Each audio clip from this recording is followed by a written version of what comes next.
Treasury Secretary Scott Bessent said the United States is allowing Iranian oil tankers to move through the Strait of Hormuz as part of an effort to stabilize global supply and prices. According to the latest reports, Tehran may permit some oil tankers to pass through the Strait of Hormuz, but only if the oil on board is traded in Chinese yuan instead of US dollars. አሜሪካና እስራኤል በኢራን ላይ የከፈቱት ጦርነት በዛሬው ዕለት አራተኛ ሳምንቱን ደፍኗል። በእነዚህ ጊዜያት ውስጥ ብዙ ነገሮች ታይተዋል። ከሁሉም በላይ ዓለም የነዳጅ ዋጋ ንረት አሜሪካንን ጨምሮ በርካታ ሀገራትን እያናወጠ ይገኛል። በዚህ መሃል የፕሬዝዳንት ትራምፕ አስተዳደር ለኢራን ያልተጠበቀ የምስራች አለኝ ብሏል። ይሄው በጦርነት መሃል ለኢራን ይፋ የሆነው የዋይት ሃውስ የምስራች በርካቶችን አስገርሟል፣ እያወያየም ነው። በሌላ አቅጣጫ ደግሞ ኢራን በእንግሊዝ የጦር ቤዝ ላይ ሚሳኤሎችን አስወንጭፋለች። ነገሮች ሌላ መልክ እየያዙ ነው። በመግቢያችን ላይ ተከታተላችሁት ከዚሁ ጋር የተያያዘውን ነው ይዘነዋል።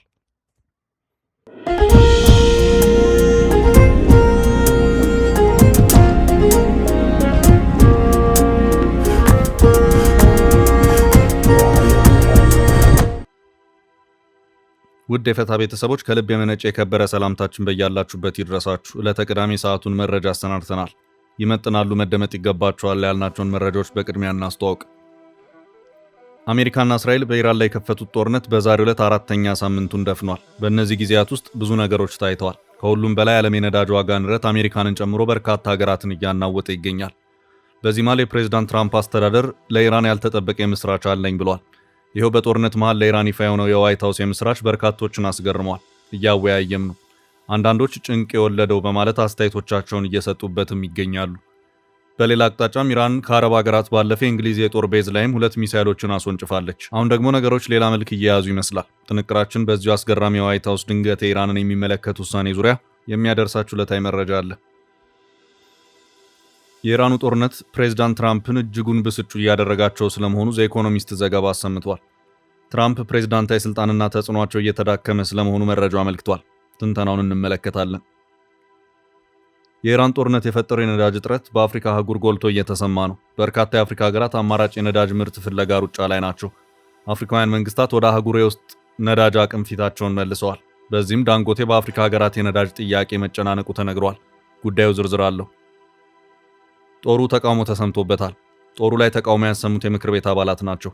በጦሩ ጉዳዩ ዝግብና ውጥረቱ አይሏል። ዝርዝር መረጃውን ይዘነዋል። ትውልደ ኢትዮጵያዊቷ በአሜሪካ ፖለቲካ ከፍተኛ ግስጋሴ እያደረጉ ነው። የጠቅላይ ሚኒስትሩ አማካሪ ከዚሁ ጋር በተያያዘም የድጋፍ መልእክት ሰደዋል። አጠር ያለ መረጃ እናደርሳለን። እስከ ጥንቅራችን ፍጻሜ አብራችሁን ቆዩ። የምንለቃቸው ዕለታዊ ትኩስ ዜናዎች እንዲደርሷችሁ ላይክ፣ ሼር፣ ሰብስክራይብ ማድረግ እንዳትረሱ። ከቃል ቀድሞ በተግባሩነቱን በማሳየት በጊዜው ገንብቶ በማስረከብ በደንበኞቹ ልብ ውስጥ የማይረሳ ቦታ የያዘው ዳኮርድ ሪል ስቴት አሁን ደግሞ በመሃል አዲስ አበባ ጀሞ አንድ ሳይት ላይ የሚገኙ በግንባታ ሂደት ላይ ያሉ በ2 ዓመት ውስጥ የሚረከቡ በ70/30 የባንክ ብድር አመቻችቶ ዘመናዊ መኖሪያ አፓርትመንቶችን ከልዩ ቅናሽ ጋር ይዞላችሁ ቀርቧል። ባለ 1 መኝታ 80 ካሬ፣ ባለ 2 መኝታ 118 ካሬ፣ ባለ 3 መኝታ 148 ካሬ ከ678 ሺህ ብር ቅድመ ክፍያ ጀምሮ እስከ 1 ሚሊዮን ብር የሚደርስ ልዩ ቅናሽ እንዲሁም የንግድ ሱቆች ከ2 ሚሊዮን 699 ሺህ ብር ሙሉ ክፍያና 539980 ብር ቅድመ ክፍያ ጀምሮ በልዩ አቀራረብ ተዘጋጅተው ቀርበዋል። ለበለጠ መረጃ 0911057674 ወይም 0926930578 ይደውሉ። ዳኮርድ በልዩነት የተገነባ።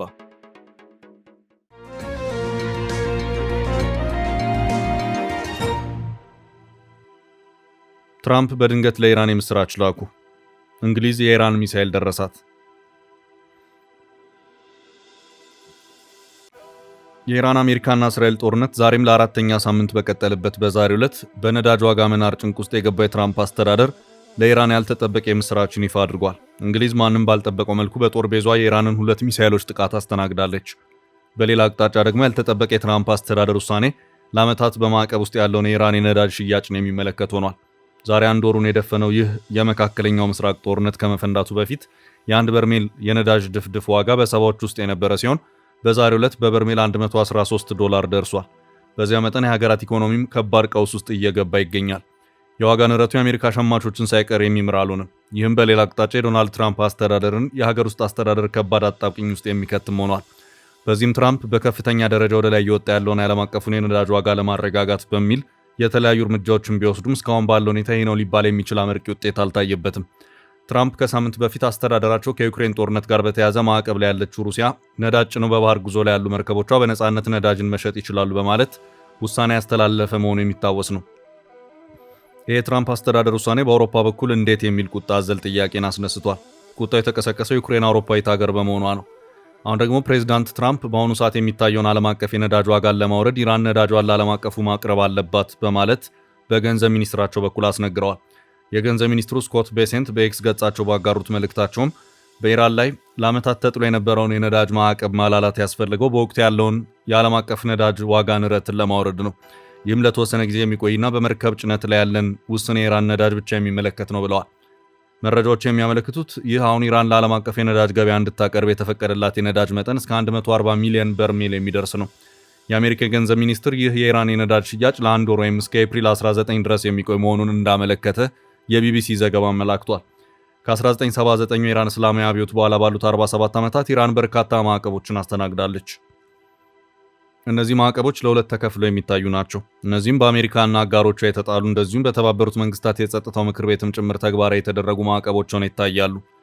አንድ ብለው ጀምረው 2-3 እያሉ ለዓመታት የኢራንን ኢኮኖሚ ሲያዳክመው የቆዩት እነዚህ ማዕቀቦች በቀጠሉበት ሁኔታ የትራምፕ አስተዳደር በድንገት አዲስ የኢራንን የነዳጅ ማዕቀብ አንስቻለሁ ውሳኔ በርካቶችን እያነጋገረ ይገኛል። አሁን ባለው ሁኔታ ብቸኛው መፍትሄ ጊዜያዊ እርምጃዎችን መውሰድ ሳይሆን የተዘጋውን የሆርሙዝ ሰርጥ ማስከፈት ነው እየተባለ ሲሆን በኢራን በኩል የሚሰሙ አንዳንድ መረጃዎችም አሉ። ከነዚህ መካከል ከኔ ጋር ጦርነት ውስጥ ከገቡት ከአሜሪካና እስራኤል ውጪ ሌሎች መርከቦችን አልከለከልኩም ማለፍ ይችላሉ የሚለው አንደኛው ነው። ሌላኛው ደግሞ በሆርሙዝ ሰርጥ ማለፍ የሚችሉት መርከቦች ለኔ መተላለፊያ ገንዘብ ወይም ትራንዚት ፊ እየከፈሉ መሆን አለበት የሚለው ነው። በሶስተኛ ደረጃ ከኢራን የተሰማው ደግሞ ጭነት የያዙ መርከቦች በሆርሙዝ ሰርጥ ማለፍ ይችላሉ፣ ይሁንና ሽያጫቸውን ማከናወን ያለባቸው በአሜሪካን ዶላር ሳይሆን በቻይና ዩዋን ነው የሚለው ነው ይታያል። የሆርሙዝ የባህር ወሽመጥ ዓለማችን 1/5 የሆነው የነዳጅ መተላለፊያ ሰርጥ ነው። አሁን የዓለም አቀፍ ነዳጅ ዋጋ ንረት ከሆርሙዝ ባህር መስመር መዘጋት ባለፈ በቀጠና ያሉ የነዳጅ አምራችና ላኪ ሀገራት ጭምር የጥቃት ኢላማ ውስጥ መግባታቸውም ነው። ኢራን የአሜሪካንን የጦር ቤዛ አስተናግደው በመንደርደሪያነት እያገለገሉ አስደብድበውኛል ያለቻቸውን እንደ ሳውዲ አረቢያ፣ ኩዌት፣ የተባበሩት አረብ ኤምሬትና ኳታርን የመሳሰሉ ሀገራት እየደጋገመች አጥቅታለች። ጥቃቱ የሀገራቱን የነዳጅ መሰረተ ልማቶች ጭምር ያካተተ መሆኑ ደግሞ ነገሩን የበለጠ እየተባባሰ እንዲሆን አድርጎታል። ሀገራቱ በአሁኑ ሰዓት የነዳጅ ምርቶቻቸውን ለዓለም አቀፉ ገበያ እያቀረቡ አይደለም። በዚህ ሳምንት አጋማሽ ላይ በበርሜል $110 ደርሶ ነበር። በዛሬው ዕለት ደግሞ ወደ $113 እየደረሰ ነው። ከዚህ ባለፈም አሁን ያለው አዝማሚያም ከዚህ በላይ እየናረ የሚሄድ መሆኑን የሚያመላክትም ሆኗል።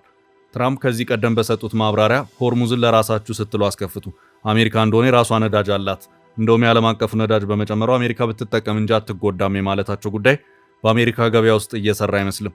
እንደውም የዋጋው መጨመር የአሜሪካ ሸማቾችን ኪስ ሳይቀር እየነካ መሆኑን እየወጡ ያሉ ዘገባዎች እያመለከቱ ይገኛሉ። በሌላ አቅጣጫ በኢራኑ ጦርነት ግብዣ በእሳቸው ላይ ፊታቸውን ያዞሩትን የኔቶ አባል ሀገራትን ትራምፕ ዞረውባቸዋል። በዚህ አሜሪካ ወዳጅ በሚባሉትና በኔቶ እምቢታ ዙሪያ ክፉኛ የከነከናቸው ትራምፕ በትሩዝ ማህበራዊ ሚዲያ ለጥፋቸው እንዲሁም በተለያዩ ጋዜጣዊ መግለጫዎቻቸው እያብጠለጠሏቸው ይገኛሉ። በዚህም ትራምፕ በትላንቱ የትሩዝ ማህበራዊ ሚዲያ ለጥፋቸው የአሜሪካንን አጋሮች ፈሪዎች ናቸው ሲሉ ወርፈዋቸዋል። ራሱ አሜሪካ አባል የሆነችበት ኔቶም በዚሁ የትራምፕ የቃላት ውረፋ አልቀረለትም። ይህ ስብስብ ከአሜሪካ ውጭ የወረቀት ላይ ነብር ነው በሚልም ኔቶ ከፍ ዝቅ ተደርጓል። ፕሬዝዳንቱ በማህበራዊ ሚዲያ ገጻቸው ላይ ባሰፈሩ ጽሑፍ በሆርሙዝ ወሽመጥ የሚተላለፉ መርከቦችን መጠበቅ ለኔቶ አባል ሀገራት ቀላል ይሆን ነበር በማለት ለመሳተፍ ባለመፍቀዳቸው ፈሪዎች ናቸው ብለዋቸዋል።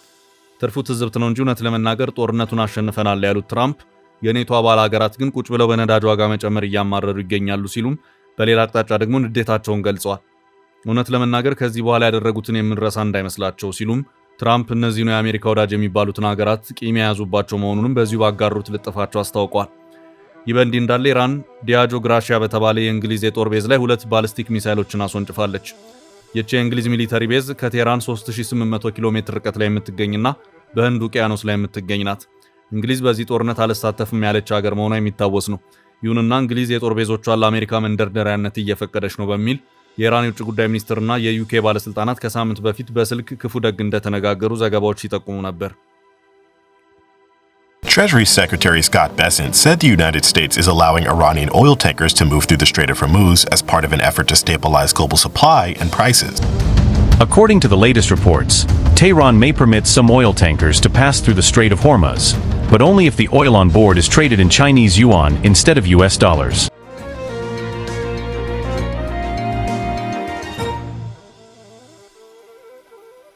በቀጣይ ርዕስ ጦርነቱ ትራምፕን ብስጩ አድርጓል። የኢራን ጦርነት የፕሬዝዳንት ትራምፕ ስልጣን ላይ የጋረጠው አደጋ። የኢራኑ ጦርነት ፕሬዝዳንት ትራምፕን እጅግ ብስጩ እያደረጋቸው ስለመሆኑ ዘ ኢኮኖሚስት ዘገባ አሰምቷል። ከትራምፕ ብስጭት ጀርባ በጦርነቱ የሚፈልጉትን መፈጸም አለመቻል መሆኑን ገልጿል። መጽሔቱ የዘመቻውን ስም ቀይሮ ጭፍን ቁጣ ሲል የጠራው ሲሆን ፌብሩዋሪ 28 የተጀመረው ጦርነቱ ለትራምፕ የማይዋጥበት ደረጃ ላይ ደርሷል ብሏል። የመካከለኛው ምስራቅና ዓለም ከሚሸከመው በላይ ጦርነቱ ከመራዘሙ በተጨማሪ ትራምፕን ወደ ስልጣን ያመጣው ኃይል ውስጥ ችግር ተፈጥሯል ነው ያለው ዘገባው። የትራምፕ አስተዳደር በዘመቻው አሜሪካ ድል እያደረገች ስለመሆኑ ደጋግሞ ቢናገርም ይህ ዘመቻ የትራምፕ ፕሬዝዳንታዊ ስልጣንን የሚያዳክምና ከቀን ወደ ቀን ፕሬዝዳንቱን እያበሳጨ ያለ ነው ሲል ዘገባው አስነብቧል። ዘ ኢኮኖሚስት ስለዚህ 3 ምክንያቶችን ያስቀመጠ ሲሆን የትራምፕ የስልጣን የፖለቲካ 3 ጥንካሬዎች በዚህ ጦርነት የተነሳ እየተሸረሸሩ ናቸው ብለዋል። ትራምፕ ለዓመታት የሚፈልጉትን የዓለም ምስል ወይም ናሬቲቭ በተሳካ ሁኔታ ሲያስፈጽሙ የነበሩ ያለው መጽሔቱ አሁን ግን ነገሮች ከሳቸው ናሬቲቭ ውጭ ሆነዋል ነው ያለው።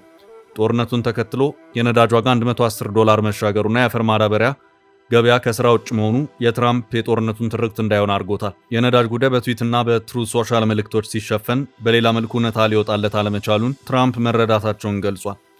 የትራምፕ ፕሬዝዳንት የምርጫ ቅስቀሳም ሆነ የተመረጡበት ዋነኛ ሀሳብ ኢኮኖሚና ፖለቲካ ላይ ያጠነጠነ መሆኑን ያነሳው ዘገባው ፕሬዝዳንቱ በዚህ ጦርነት የኢኮኖሚና ፖለቲካ ዋነኛ መሳሪያቸውን አጥተዋል ብለዋል።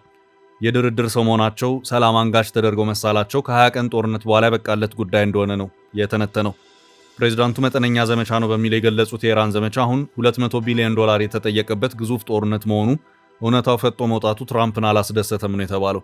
ትራምፕ ከሌሎች ፕሬዝዳንቶች በተለይ ፓርቲያቸው ላይ ያላቸው ፍጹም የበላይነት ቁጥጥርና 100% ድጋፍን ይሄ ጦርነት እንደሸረሸረው መረዳታቸውን የብስጭታቸው መንስኤ ነው ሲል ሶስተኛውን ነጥብ አስቀምጧል።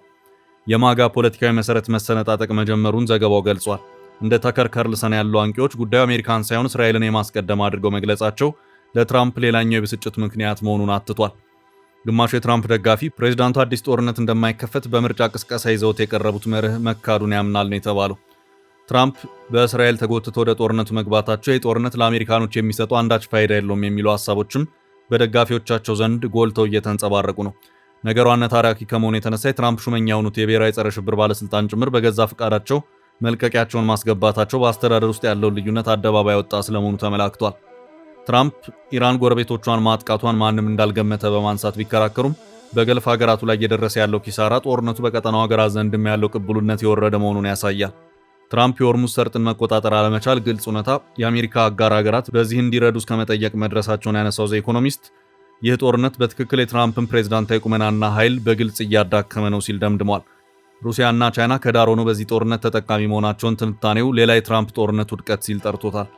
ታዲያ ስልጣኑ የተዳከመ ትራምፕ እጅግ አደገኛ ነው ሲል ነው ያሳሰበው። በቀጣይ መካከለኛ ዘመን ምርጫ አሁን ያሉትን ስልጣኖች፣ ቁጥጥሮችና ተጽዕኖች የሚያጣ ትራምፕ ለአሜሪካ አደጋ ነው ሲል ተንትኗል። ከዚህ ጦርነት የትራምፕ አስተዳደር ዲፕሎማሲያዊ መውጫ ካላበጀ መዘዙ የከፋ ነው ሲልም አስጠንቅቋል። ወደ ቀጣይ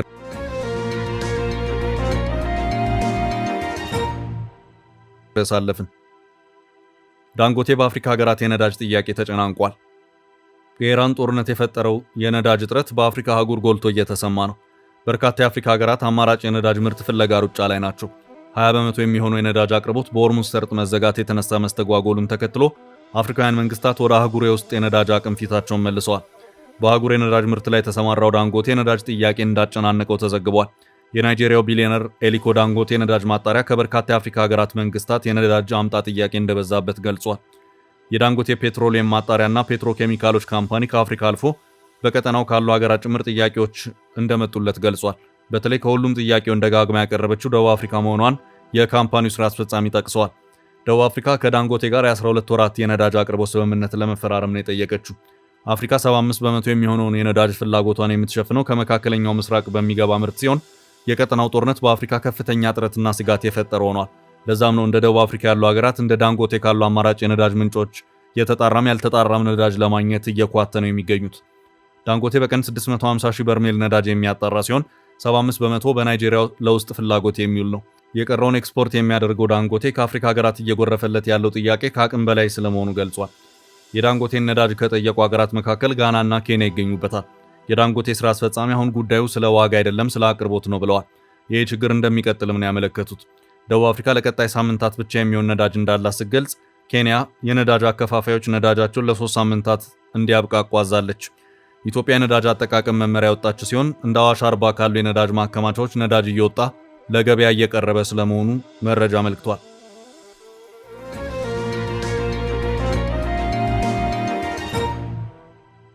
በቀጣይ ርዕስ ጦሩ በምክር ቤት አባላት ተቃውሞ ገጠመው። ጦሩ ተቃውሞ ተሰምቶበታል። ጦሩ ላይ ተቃውሞ ያሰሙት የምክር ቤት አባላት ናቸው። በጦሩ ጉዳዩ ውዝግብና ውጥረቱ አይሏል። በጎረቤት ሀገር ሶማሊያ በፌዴራል መንግስቱና በሳውዝ ዌስት ግዛት መካከል ያለው የፖለቲካ ውጥረት አዲስ መልክ እየያዘ መምጣቱ ተዘግቧል። ከዚሁ ጋር በተያያዘ በአካባቢው ሰላምና መረጋጋትን ለማስከበር በሚንቀሳቀሱ የኢትዮጵያ ኃይሎች ላይ በሶማሊያ የፖለቲካ አካላት በኩል ቅሬታዎች ቀርበዋል። በርካታ የሶማሊያ ፌዴራል ፓርላማ አባላት በሳውዝ ዌስት ግዛት ቡርሃካባ በተባለ አካባቢ የሚንቀሳቀሱ የኢትዮጵያ ወታደሮች ከግዛቲቱ መንግስት ፍላጎት ውጭ እንቅስቃሴ ያደርጋሉ በማለት መክሰሳቸውን የግዛቲቱ የዜና ምንጮች ዘግበዋል። ለግዛቲቱ ወገንተኛ የሆኑት የፓርላማ አባላቱ የኢትዮጵያ ወታደሮች ፌዴራል መንግስቱ በአካባቢ ግዛቲቱን መንግስት የሚቃወሙ ታጣቂዎችን እንዲያደራጅ ፈቅደዋል በማለት መውቀሳቸውን ዘገባዎቹ ጠቅሰዋል። 3 የሶማሊያ ፌዴራል ፓርላማ አባላት ከፍተኛ አመራሮች ባሰሙት ተቃውሞ በሳውዝ ዌስት ግዛት በተለይም በቡርሃካባ አካባቢ የሚንቀሳቀሱ የኢትዮጵያ ጸጥታ ኃይሎች ያልተገባ የፖለቲካ ጣልቃ ገብነት እያደረጉ ነው የሚል ክስ አቅርበዋል። የፓርላማ አባላቱ በክሳቸው እንዳስቀመጡት እነዚህ ኃይሎች በሲቪልና በሰብአዊ እርዳታ በረራዎች ላይ ማነቆ እየፈጠሩ ከመሆናቸውን ባሻገር በአካባቢው አስተዳደር ላይ ጫና እያሳደሩ ነው ብለዋል። በተጨማሪም የፌዴራል መንግስቱ ከግዛቲቱ አስተዳደር ጋር የተቃረኑ የአካባቢ ታጣቂዎችን እንዲያደራጅ ምቹ ሁኔታ ፈጥረዋል የሚል ወቀሳ ሰንዝረዋል። የኢትዮጵያ ጦር በቀረቡበት ክሶች ዙሪያ እስካሁን የሰጠው ምላሽ የለም። በተያያዘ ግዛቲቷ ከተያዘው ሳምንት ጀምሮ ከፌዴራል መንግስቱ ጋር ግንኙነቷን ማቋረጧን ተከትሎ የውጭ ጉዳይ ምክትል ሚኒስትሩን ኢሳቅ ሙርሳልን ጨምሮ 3 ምክትል ሚኒስትሮች በፍቃዳቸው ከስልጣን መልቀቃቸውን ዘገባዎች አመላክተዋል።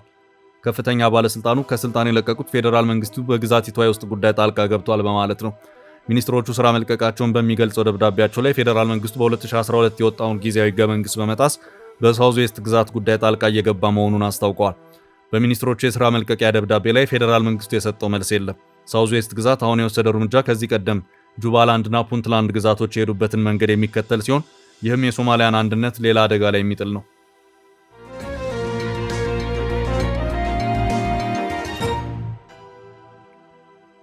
በቀጣይ መረጃ የትውልደ ኢትዮጵያዊቷ የአሜሪካ ፖለቲካ አስገራሚ ግስጋሴ። ትውልደ ኢትዮጵያዊቷ በአሜሪካ ፖለቲካ ከፍተኛ ግስጋሴ እያደረጉ ነው። ትውልደ ኢትዮጵያዊቷ 28 ዓመት ወጣት ሜላት ኪሮስ ከ1997 ጀምሮ የኮሎራዶን አንደኛ የኮንግረስ ዲስትሪክት ወክለው የቆዩትን አንጋፋውን የዴሞክራቲክ ፓርቲ ፖለቲከኛ ዲያና ዲጌትን በዴንቨር ካውንቲ የፓርቲ ጉባኤ ድምፅ አሰጣጥ ላይ በማሸነፍ ያልተጠበቀ የፖለቲካ ድል ተቀዳጅተዋል። በምርጫ ታሪካቸው በፓርቲያቸው አባላት ተሸንፈው የማያውቁት ዲጌት አሁን ላይ ለሰኔ 30 የቅድመ ምርጫ የእጩነት መመዘኛን ለማሟላት አጣብቂኝ ውስጥ ገብተዋል። ይህ የሜላት ኪሮስ ድል የራሳቸውን ጠንካራ ፖለቲካዊ አቋምና ታክቲክ ውጤት ቢሆንም በኮሎራዶም ሆነ በመላው አሜሪካ በዴሞክራቲክ ፓርቲ መሰረታዊ መራጮች ዘንድ በነባር ፖለቲከኞች ላይ እየታየ ያለውን ሰፊ የመማረር ስሜት ቁልጭ አድርጎ ያሳያል ነው የተባለው። በኢትዮጵያ የተወለዱት ዴሞክራቲክ ሶሻሊስቷ ሜላት ኪሮስ ለሁሉም የሚዳረስ የጤና መድን፣ ሁለንተናዊ የህፃናት እንክብካቤ፣ መኖሪያ ቤት እንደ ሰብአዊ መብት እና በእስራኤል ላይ ጦር መሳሪያ ማዕቀብ እንዲጣል የሚሉ ተራማጅ አቋሞችን ይዘው ቀርበዋል። ሜላት በቅርቡ በሰጡት ቃለ ምልልስ ዛሬ ለገጠሙን ቀውሶች ተጠያቂው በኮርፖሬሽኖችና በነባር ዴሞክራቶች መካከል ያለው የጥቅም ትስስር መሆኑን ገልጸዋል። ችግሩን መፍታት የሚቻለው እነዚህም ፖለቲከኞች በድምፅ በማስወገድ እንደሆነና በተለይም የእርሷ ትውልድ እየገጠሙት ካለው የዲሞክራሲ የኢኮኖሚና የአየር ንብረት ቀውሶች አንጻር ተራችንን መጠበቅም ሆነ ፍቃድ መጠየቅ አንችልም፣ ኮንግረስ ውስጥ ያለውን የኃይል ሚዛን መቀየር አለብን ሲሉ የለውጥ ፍላጎታቸውን ገልጸዋል። ትውልደ ኢትዮጵያዊቷ ከፍተኛ ድጋፍ እየተቸራቸው ሲሆን የጠቅላይ ሚኒስትሩ የምስራቅ አፍሪካ ጉዳዮች አማካሪ ጌታቸው ረዳ በይፋዊ የትስስር ገጻቸው ላይ ባሰፈሩት መልእክትም አድናቆታቸውን ገልጸውላቸዋል። ጌታቸው አድናቆታቸውን ሲገልጹም ሜላት ኪሮስ በአሜሪካ ፖለቲካ ማዕበላዊ ተጽዕኖ እየፈጠሩ መሆኑን ስንመለከት ልብ ያሞቃል ሲሉ አሞካሽተዋቸዋል። ለዛሬ ያዝንላችሁን ርዕሰ ጉዳዮች እዚህ ላይ ቋጨን። ላይክ፣ ሼር እና ኮሜንት በማድረግ ለቻናላችን ድጋፋችሁን መግለጽ እንዳትዘነጉ እያልን ከሌሎች መረጃዎች ጋር ደግመን እስክንገናኝ ቸር ያሰማን ስንል ተሰናበትን።